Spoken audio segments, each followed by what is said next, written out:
오늘 말씀의 제목은 하나님 나라의 문을 여는 유일한 열쇠입니다.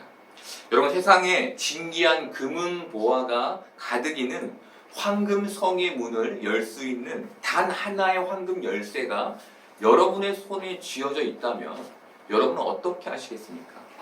모두가 다 같이 그 열쇠로 황금성의 문을 열려고 할 것입니다. 열어서 그 안에 있는 그 값진 보물을 다 내 것 삼으려 할 것입니다. 마찬가지로 우리에게는 하나님 나라의 문을 열 수 있는 유일한 하나님 나라의 열쇠이신 예수님이 계십니다. 그렇다면 하나님으로부터 그 열쇠를 받은 우리는 어떻게 해야 할까요? 당연히 황금성의 열쇠를 가지고 그 문을 열고 싶어 했던 것처럼 하늘의 문을 열어 하나님 나라에 들어가고 싶어 해야 하겠죠. 그런데 만약 하나님 나라의 열쇠로 세상의 황금성의 문을 열려고 한다면 그 문이 열릴까요? 맞지 않는 열쇠이죠. 그렇기 때문에 열리지 않을 것입니다. 오늘 우리는 이처럼 하늘의 열쇠이신 예수님으로 세상의 황금성의 문을 열려고 하는 사람들에게 예수님이 보여주시는 오병이어의 기적에 대해서 함께 나누려고 합니다.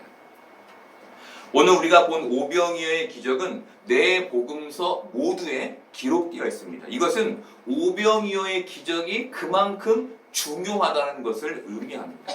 마태복음에서는 오병이어의 기적이 빈들에서 일어났다라고 기록합니다. 빈들이란 광야를 말합니다. 여러분, 광야하면 떠오르는 게 있죠? 그게 무엇입니까? 이스라엘의 광야 여정이죠. 하나님께서 40년간 그 광야 시절에 그들과 함께 하신 것이죠. 특별히 하나님은 그 광야 시절 굶주린 이스라엘 백성들을 위해 그들에게 만나를 내려 주셨습니다. 이것은 하나님께서 배고픈 자기 백성을 먹이시는 기적이었죠. 그런데 그와 똑같은 기적이 오늘 빈들 바로 광야에서 예수님을 통해 굶주린 이스라엘 백성들에게 일어나고 있는 것입니다. 그렇다면 예수님은 왜 오병이어의 기적을 광야에서 이루신 걸까요? 그 도시에서 이루셨다면 훨씬 더 많은 사람들이 그 기적을 보고 예수님을 추앙했을 건데 왜 빈들에서 이루신 걸까요? 그 이유는 40년 광야 시절에 이스라엘 백성들을 먹이신 하나님이, 바로 그 하나님이 예수님이심을 그들에게 깨닫게 하기 위해서였습니다. 더불어 오늘 말씀을 읽는 독자인 우리, 지금 이 시대를 사는 성경을 읽는 독자인 우리로 하여금 예수님이 곧 바로 하나님이심을 깨닫게 하기 위함이었습니다. 그런데 오병이어의 기적은 만나 사건뿐 아니라 최후 만찬까지도 연결됩니다. 여러분, 최후의 만찬이 뭡니까? 예수님께서 십자가를 지시기 전 그의 제자들과 함께 식사를 나누신 것이죠. 오늘 말씀 11절에서 예수님은 떡을 가져 축사하신 후에 앉아있는 자들에게 나눠주셨습니다. 그런데 이와 같은 모습이 최후의 만찬에서도 그대로 재현되는 것이죠. 마태복음 26장 26절 보겠습니다. 그들이 먹을 때 예수께서 떡을 가지사 축복하시고, 축복이 축사입니다. 축복하시고 떼어 제자들에게 주시며 이르시되 받아서 먹으라, 이것은 내 몸이니라 하시고. 두 말씀에서 떡을 떼고 라는 말의 본래 뜻은 떡을 부수다입니다. 떡을 부수다. 여러분, 이것이 뭘 상징할까요? 하나님이 인간을 위해 십자가에서 사지가 부서져 찢기는 죽음, 바로 십자가를 상징하는 겁니다. 바로 이 십자가의 죽음이 최후의 만찬에서만 상징되는 게 아니라 오늘 오병이어의 기적에서도 상징되고 있는 것이죠. 그런데 많은 사람들이 오병이어의 기적을 이처럼 이해하지 않습니다. 이들은 예수님을 기적으로 세상에 복을 주실 분으로 이해하며 믿습니다. 오늘 예수님은 바로 이 지점을 바로 잡으시고 싶은 것입니다.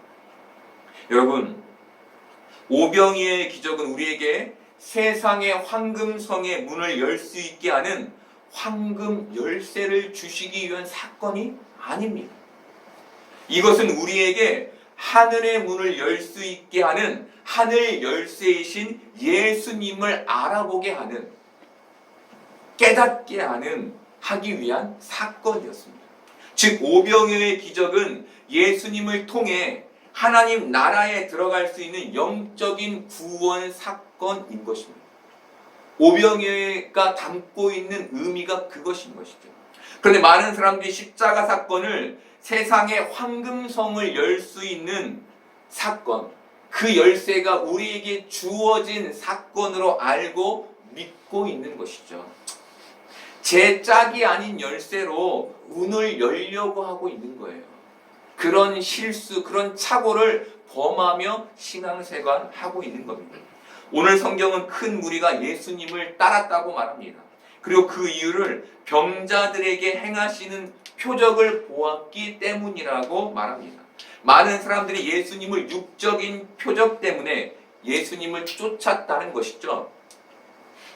많은 사람들이 예수님을 황금성의 문을 열 수 있는 황금 열쇠로 알고 쫓았다는 의미입니다.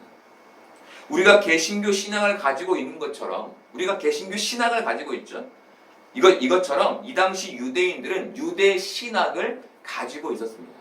유대 신학에는 하나님께서 이스라엘을 태초의 영광인 에덴의 영광으로 재현시킬 것이라는 기대가 담겨 있었습니다. 그 신학 안에. 이들은 이 신학의 관점에서 출애굽 때 이스라엘이 먹고 마셨던 만나와 물을 에덴의 영광의 재현이라고 이해했고, 광야에서 금송아지를 섬긴 사건을 아담의 죄로 이해했습니다.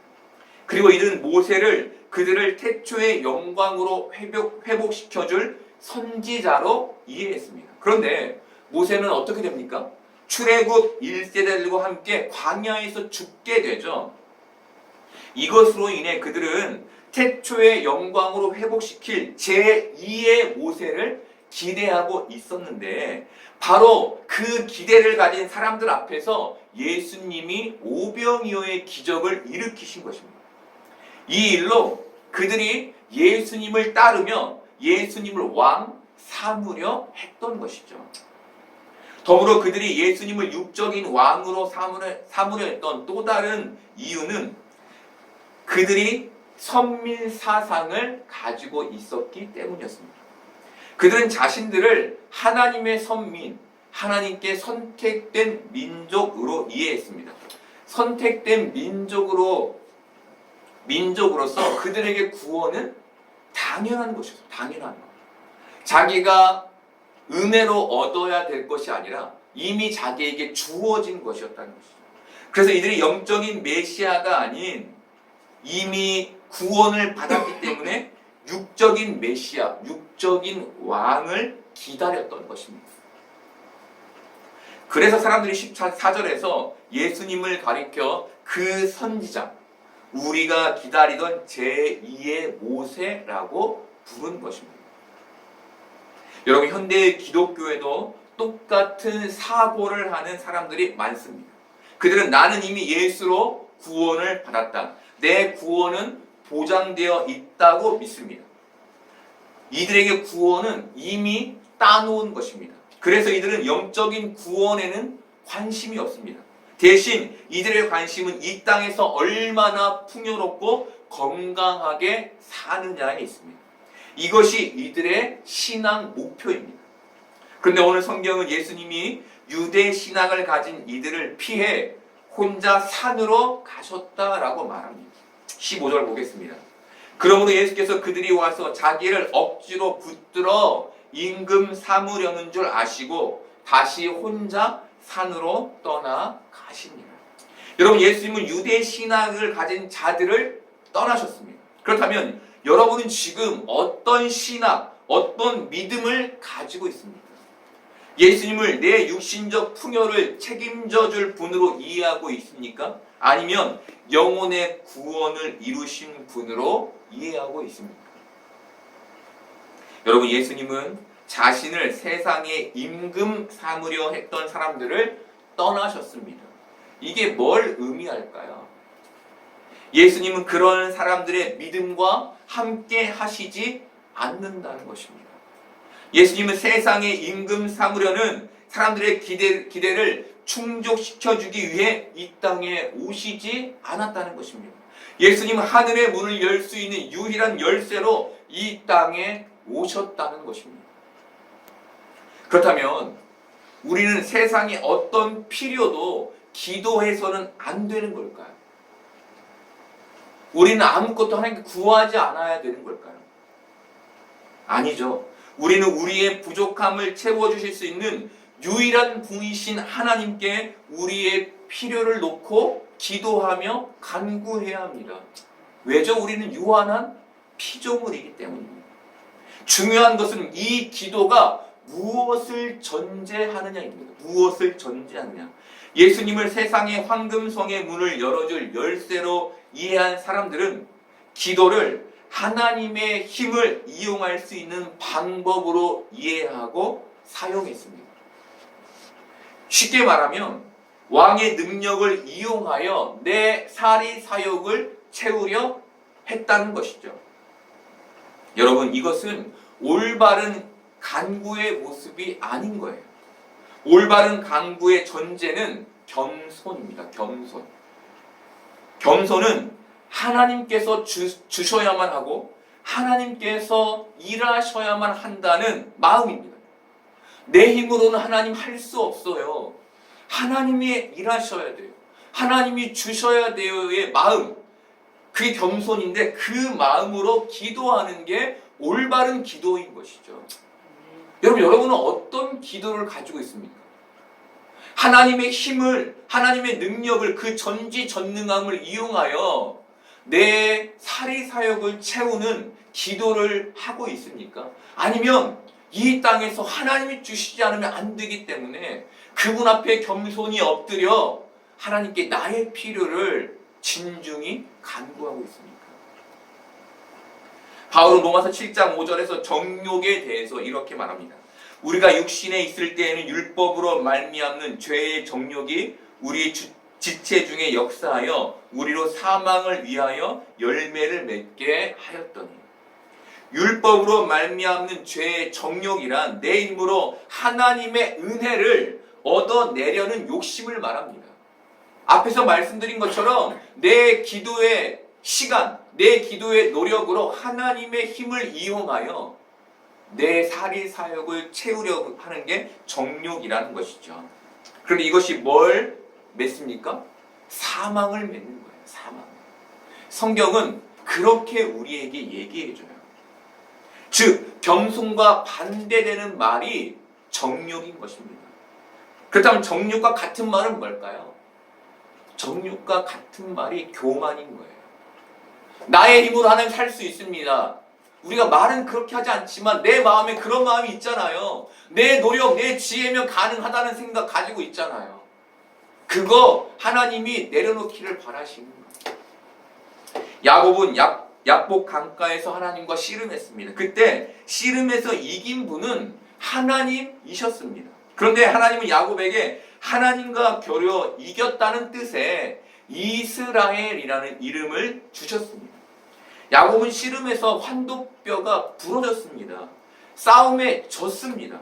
그런데 하나님은 그에게 이겼다는 이름을 주신 것이죠. 하나님과의 싸움에서 진 야곱을 하나님이 축복하는 이야기가 바로 야곱의 브니엘 사건인 것입니다. 여러분, 야곱은 절름발이가 되며 하나님께 축복을 빌었습니다. 야곱은 축복을 주시지 않으면 당신을 보내지 않겠다고 하나님께 매달렸습니다. 이 축복의 강구는 그가 지금껏 살아왔던 방식이 아니었습니다. 여러분, 그는 지금까지 어떤 방식으로 살아왔습니까? 자신의 힘, 자신의 지혜로 축복을 누리는 삶을 살아왔죠. 그런데 약복 강가의 씨름은 그 방식을 변화시켰습니다. 야곱은 하나님만 의지하는 겸손의 방식으로 그 축복을 얻었습니다.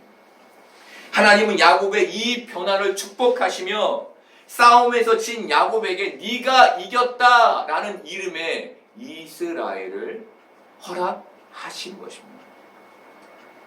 여러분, 그런데 많은 사람들이 이와 반대되는 신앙, 하나님의 힘을 이용하여 세상의 만족을 얻으려는 신앙을 가지고 예수님이 바로 그 열쇠인 것처럼 착각하며 신앙생활하고 있는 것입니다. 오늘 예수님은 이런 사람들을 떠나셨습니다. 여러분, 예수님이 사람들을 떠나셨다는 게 뭘 말해줄까요? 그들의 신앙에 예수님의 동행이 없었음을 말해주는 거예요. 여러분, 예수님이 누구인지 알지만 예수님과는 동행하지 않는 이상한 신앙생활을 하게 됐다는 것이죠. 그런데 안타까운 건 많은 사람들이 이런 신앙생활을 하고 있으면서 예수님과 함께 동행하지 않는 그 신앙을 이상하게 여기지 않는다는 거예요. 마치 자기는 온전히 신앙생활을 하고 있는 것처럼 착각하며 살고 있다는 거예요. 나는 열심히 기도하고 있어. 나는 열심히 예배하고 있어. 나는 교회에서 하는 프로그램을 빠지지 않고 있어가 자신의 의의가 되어 예수님과 동행하고 있는지 없는지도 모른 채 그냥 살고 있다라는 것입니다. 여러분, 지금 여러분은 어떻습니까? 여러분은 예수님을 아는 것을 넘어 예수님과 동행하는 신앙생활을 하고 있습니까? 여러분, 예수님과 동행하는 진짜 신앙생활을 하는 여러분 되시기를 바랍니다. 네. 예수님은 자기에게로 큰 무리가 오는 것을 보셨습니다. 그리고 예수님은 빌립에게 5절에서 이렇게 말합니다. 이렇게 말씀하심은 친히 어떻게 하실지를 아시고 빌립을 시험하고자 하십니다. 요한은 예수님께서 이들을 어떻게 먹일 것인지 친히 아시고 이미 아시고 빌립을 시험하고자 하셨다라고 기록합니다. 그렇다면 여기에 어떤 시험이 담겨 있었을까요? 5절에서 중요한 단어가 있는데 그것이 바로 우리와 어디라는 단어입니다. 우리와 어디. 우리라는 말은 내가 지금 너와 함께 있다는 의미입니다. 이것은 내가 너를 도울 자라는 의미였습니다. 그리고 어디서라는 단어는 바로 나로부터 그들의 양식이 공급될 것이라는 의미였습니다. 예수님은 빌립에게 이 두 가지 믿음, 내가 너와 함께 있다는 우리와 이 문제를 내가 해결할 거야 라는 그 어디서의 믿음이 있기를 바라셨던 것입니다. 이것이 빌립에 대한 시험이었던 것이죠. 그런데 빌립은 어떻게 대답합니까? 7절 보겠습니다. 빌립이 대답하되 각 사람으로 조금씩 받게 할지라도 200데나리온의 떡이 부족하리이다. 빌립은 하나님이신 예수님을 곁에 두고도 예수님을 의지하지 않습니다. 예수님이 함께 하신다는 우리와 어디서라는 그 말을 생각조차 하지 않습니다. 여러분, 이 시험은 우리에게도 동일하게 일어납니다. 우리는 이 세상을 어떻게의 고민을 가지고 삽니다. 이 고민으로 인생 대부분을 보냅니다. 어떻게 하지? 어떻게 해야지? 이 고민으로 인생 대부분을 보내는 것이죠. 그런데 예수님은 우리의 어떻게를 어디서로 바꾸기를 원하십니다. 어떻게가 아닌 떡을 주실 수 있는 능력에 가진 예수님을 믿고 내 곁에서 우리로 함께 하시는 예수님을 의지하기를 바라시는 것입니다. 이것이 세상의 문제 가운데 있는 빌립과 우리를 향한 예수님의 시험인 것입니다. 신명기 8장 2절과 3절을 보겠습니다. 내 하나님 여호와께서 이 40년 동안에 내게 광야길을 걷게 하신 것을 기억하라.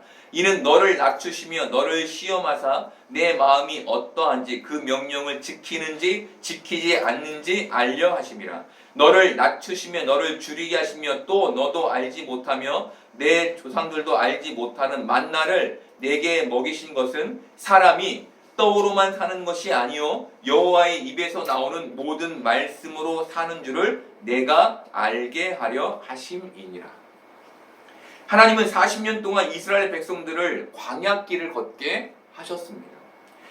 이것은 그들을 낮추시고 그들의 마음이 하나님께 있는지 시험하시기 위해서였습니다.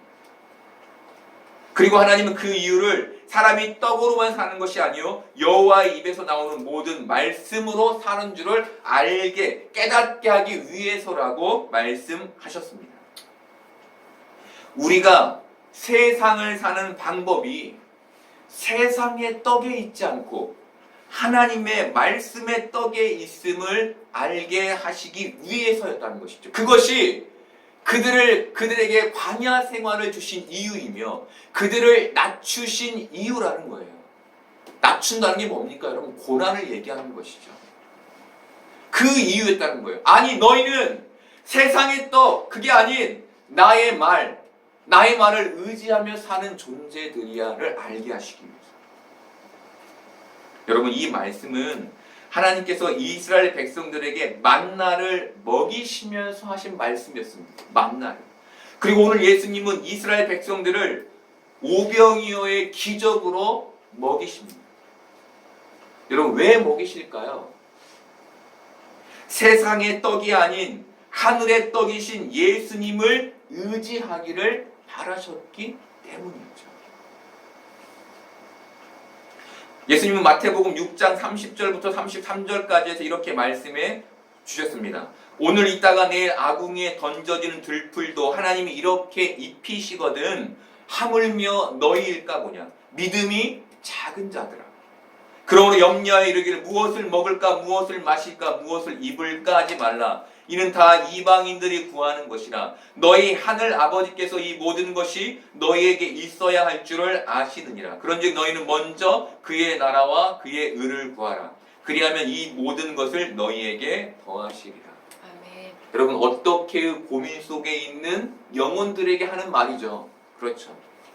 이 말씀에는 하나님이 너희의 필요, 바로 세상의 떡을 채우실 것이니 너희는 그것으로 염려하지 말라는 내용이 담겨 있습니다. 그래서 그런즉 너희는 먼저 그의 나라와 그의 의, 바로 너희의 영혼의 생명을 구하라고 말씀하신 것입니다. 그런데 빌립의 입에서 이 얘기가 아닌 걱정과 염려의 얘기가 나오는 것입니다. 여러분, 예수님이 빌립에게 하셨던 말씀, 우리가 어디서 떡을 사서 이 사람들에게 먹이겠느냐의 말씀을 예수님은 빌립에게 하셨던 것과 똑같이 우리와 어디서를 넣어서 우리에게도 해 주십니다. 여러분은 이 질문에 어떤 대답을 가지고 계십니까?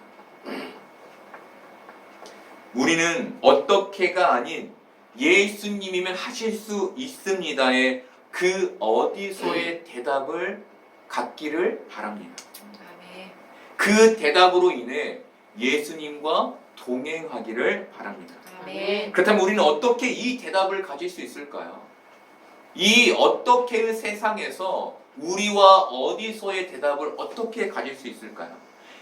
예수님이 우리의 계산을 뛰어넘는 문제의 해결 책임을 온전히 믿을 때 가능합니다.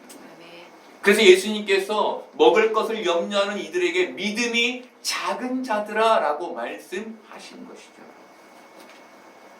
오늘 예수님은 빌립과 우리에게 이 믿음을 요구하시며 나는 세상의 황금성을 여는 황금 열쇠를 가지고 이 땅에 오지 않았고 하늘의 문을 열 수 있는 유일한 열쇠로 이 땅에 왔음을 보여주시는 것입니다. 여러분, 오병이어의 기적에 사용된 오병이어는 5개의 보리떡과 생선 2마리였습니다. 보리떡은 그 시대의 동물들에게 주던 사료였고 생선은 2마리가 아닌 2토막이었습니다. 이 보잘것없는 것을 사람들에게 나누게 하신 것이 오병이어였던 거예요. 그렇다면 왜 예수님은 보리떡을 카스테라로 바꿔서 또 생선 2토막을 스테이크로 바꿔서 주시지 않은 걸까요? 보리떡을 5,000명, 가족끼리 하면 2만 명까지 먹이실 수 있는 능력을 가지신 분이라면 그것을 바꿔줄 수 있는 능력도 가지고 계셨겠죠. 하다못해 보리떡을 밀떡으로라도 바꿔주실 수 있는 능력이 있으셨을 것입니다. 그런데 왜 그렇게 하지 않으신 걸까요? 너희를 구원할 왕은 보리떡을 카스테라로 바꿔줄 왕이 아니라 생선 2토막을 스테이크로 바꿔줄 왕이 아니라 십자가에 달려 죽을 왕임을 그들에게 알게 하시기 위함이었습니다. 여러분, 우리는 어떤 예수님을 기대하고 있습니까? 세상에 낙원을 주실 분으로 기대하고 있다면 우리의 신앙생활은 만족스럽지 못할 것입니다. 하지만 하늘의 낙원을 주실 분으로 기대하고 있다면 우리는 예수 그리스도로부터 오는 새 생명의 축복으로 인해 만족스러운 신앙생활을 하게 될 것입니다. 여러분, 오늘 요한복음 말씀 6장 10절부터 13절의 말씀은 시편 23편의 내용을 담고 있습니다. 먼저 시편 23편을 읽어드리겠습니다. 여호와는 나의 목자시니 내게 부족함이 없으리로다. 그가 나를 푸른 풀밭에 누이시며 쉴 만한 물가로 인도하시는도다. 내 영혼을 소생시키시고 자기 이름을 위하여 의의 길로 인도하시는도다. 내가 사망의 음침한 골짜기로 다닐지라도 해를 두려워하지 않을 것은 주께서 나와 함께 하심이라. 주의 지팡이와 막대기가 나를 안위하시나이다. 주께서 내 원수의 목전에서 내게 상을 차려주시고 기름을 내 머리에 부으셨으니 내 잔이 넘치나이다. 내 평생의 선하심과 인자하심이 반드시 나를 따르리니 내가 여호와의 집에 영원히 살리로다. 아멘. 이어서 6장 요한복음 그 아래 보면 있습니다. 아래 나와 있습니다. 6장 10절부터 13절까지를 읽어드리겠습니다. 예수께서 이르시되 이 사람들로 앉게 하라 하시니 그곳에 잔디가 많은지라. 사람들이 앉으니 수가 5,000명쯤 되더라. 예수께서 떡을 가져 축사하신 후에 앉아있는 자들에게 나눠주시고 물고기도 그렇게 그들의 원대로 주시니라. 그들이 배부른 후에 예수께서 제자들에게 이르시되 남은 조각을 거두고 버리는 것이 없게 하라 하심으로 이에 거두니 보리떡 5개로 먹고 남은 조각이 12바구니에 찼더라. 시편의 푸른 풀밭에 누이시면은 요한복음의 사람들로 앉게 하라와 같은 내용입니다. 또 시편의 푸른 풀밭은 요한복음의 잔디가 많은지라와 연결됩니다. 시편의 부족함이 없으리로다는 요한복음의 원대로 주시니라와 연결됩니다. 시편의 내 잔이 넘치나이다는 요한복음의 12바구니에 가득 찼더라와 연결됩니다. 여러분, 예수님은 오병이어를 통해 이스라엘 백성들에게 다윗의 고백이 있게 되기를 원하셨던 것입니다. 예수님은 우리에게 다윗과 같은 인생, 하나님만 섬기고 하나님만 의지하고 하나님만 사랑하며 사는 인생을 바라시며 오병이어의 기적을 일으키신 것입니다. 자신의 죽음이 바로 그 하나님의 사랑인 것을 증명하시기 위해 그 십자가의 상징을 오병이어에서 보여주신 것입니다. 여러분은 지금 어떤 예수님을 섬기고 계십니까? 우리는 하나님 나라에 들어갈 유일한 열쇠로 예수님을 믿고 있습니까? 아니면 세상의 나라를 열 수 있는 열쇠로 예수님을 믿고 있습니까? 예수님은 오직 하나님 나라만을 열 수 있는 열쇠이십니다.